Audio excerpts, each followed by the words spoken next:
네, 이제 로마 팽창과 위기를 살펴볼 건데요.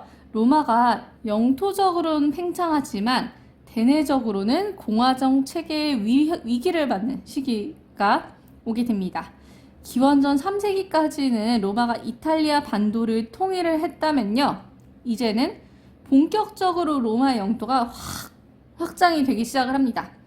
그 대표적인 전투가요. 이제 기원전 3세기와 2세기에 걸쳐서 있었던 포에니 전쟁이라는 것입니다. 이 포에니라고 하는 것은요. 어딘가 지도가 굉장히 작아서 잘 안 보일 수 있지만 여기에 이제 이탈리아 반도와 로마가 있고요. 여기에 카르타고라고 있어요. 잘 안 보이죠? 이 지역이 카르타고인데요. 이 카르타고는 원래 그 페니키아라는 나라의 식민지였어요. 그래가지고 이 카르타고를 로마인들은 포에니라고 불렀습니다. 그래서 로마가 포에니를 공격했기 때문에 이것을 카르타고 전쟁이라고도 하고요. 포에니 전쟁이라고 합니다. 이 카르타고는 무역으로 만만치 않게 성장한 나라였고요. 로마에 뒤지지 않게 번영한 나라였어요. 그래서 사실 또 한니발이라는 명장도 있었기 때문에 로마가 꼭 승리한다는 보장은 없었지만 어쨌거나 이들이 승리해서 서지중해의 패권을 이제 장악을 하게 됩니다. 그리고 이 유사한 시기에 마케도니아 기억나죠? 어디서 나왔죠? 네, 그리스 변방에 있었던 마케도니아가 필리포스 2세와 알렉산드로스에 의해서 거대한 알렉산드로 제국이 만들어졌다가 알렉산드로스가 사후에 그렇죠. 마케도니아, 시리아, 이집트로 분열했다. 그 마케도니아예요. 여기를 로마가 차지하게 되니까 이제는 이제 동지중해의 패권도 어느 정도 차지를 하게 됩니다. 아직 이집트는 못 차지했네요. 대부분의 지중해가 로마의 이제 손아귀에 들어오게 됩니다. 한편으로는 공화정 체계는 위기를 겪게 되는데요. 어떻게 되는가? 기존에 로마가 이탈리아로 영토를 확장할 때까지만 해도 괜찮았어요. 왜냐하면 평민들이 중장보병으로 참여하면서 자신들의 권력이 세지니까 괜찮았거든. 그런데 이제는 로마의 영토가 엄청나게 늘어납니다. 네. 이렇게 로마가 커졌어요. 근데 이렇게 커진 영토의 땅을 다 누가 차지하게 됐을까요? 평민들한테 돌아갔을까요?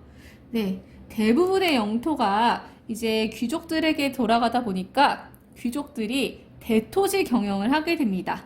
그것을 우리는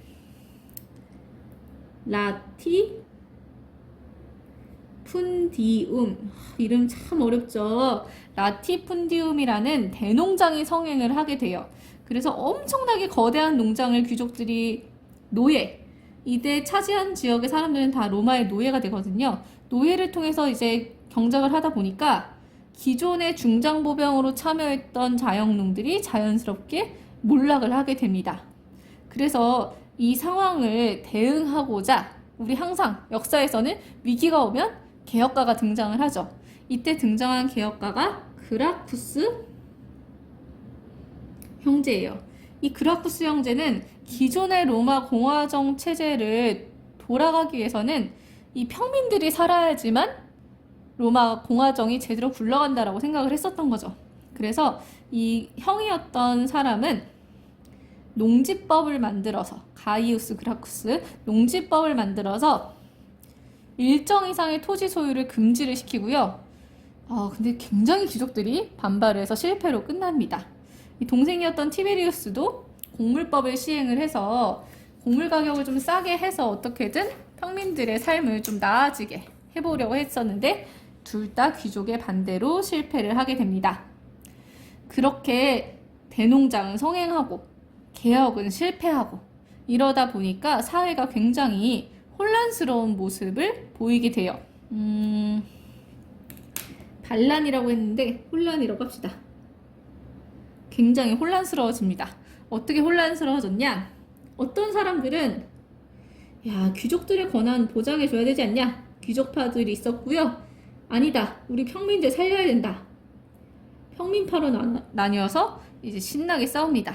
그러다 보니까 이 로마 시민들이 이렇게 귀족파와 평민파로 나뉘어 쌓이다 보니까 이것을 기회로 여겨서 노예 반란이 또 일어나게 돼요. 대표적인 노예 반란으로 스파르타쿠스입니다. 반가울 뻔했죠? 스파르타쿠스의 난이라는 것이 일어나서 노예들이 반란을 일으키기도 합니다. 이렇게 혼란스러운 시기, 이런 혼란의 시기에는 항상 군인 정치가들이 좀 등장하는 모습을 세계적으로 많이 보이거든요. 로마도 똑같아요. 이러다 보니까 능력 있는 군인들이 등장을 하게 되는데, 기본적으로 로마의 집정관들은 다 전쟁을 많이 하긴 합니다. 이때 등장했던 유명한 군인 중에 하나가 우리 시험에는 자주 나오진 않지만 세계사적으로는 정말 유명한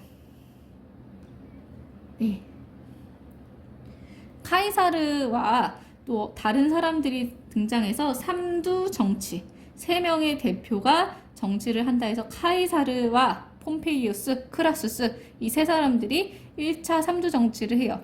이때 대표적인 사람이 카이사르였던 거죠. 카이사르는 이 갈리아 지역을 차지해서 굉장히 유명해진 사람이었습니다. 근데 이 카이사르가 진짜 혁신적인 정치를 많이 하고 로마에서 인기가 진짜 많았거든요. 그러다 보니까 이 사람이 기존에 로마의 공화정을 유지하려던 사람들이 얘가 왕이 되려고 한다 라고 해서 이 사람을 죽입니다. 그래서 이 사람의 양자였던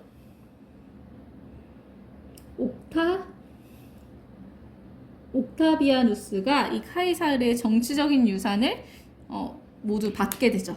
한편으로는 카이사르의 부장 역할을 했었던 안토니우스라는 사람도 있었는데요.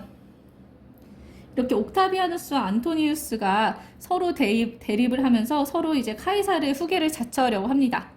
근데 이때 사실 안토니우스한테는 파트너가 하나 있었는데, 여러분들 잘 아는 클레오파트라, 이집트의 클레오파트라를 파트너로 안토니우스가 이 동방의 중심에서 옥타비아누스가 이제 로마를 끼고 서로 한판 싸움을 하게 되니 그것이 악티움 회전입니다. 이 악티움 회전에서 옥타비아누스가 승리를 하게 되고 결국에 옥타비아누스가 이 혼란을 종식하고 권력을 쥐게 되죠. 오늘 배운 내용 중에 가장 핵심적인 부분이라고 할 수 있겠네요. 그럼 정리를 해봅시다. 로마가 이탈리아 반도를 통일할 때까지만 해도 일반적인 공화정 체제가 유지가 됐어요. 그랬는데 포에니 전쟁과 마케도니아를 차지하면서 영토가 진짜 많이 늘어난 거야. 그 이후부터는 로마 귀족들이 라티푼디움을 성행을 하면서 이때부터는 자영농들이 몰락을 해요. 그래서 그라쿠스 형제가 개혁을 하려고 했지만 실패. 그래서 이 당시에 굉장한 혼란이 있어서 귀족파와 평민파가 막 갈등하기도 하고요. 노예 반란인 스파르타쿠스의 난이 일어나기도 합니다.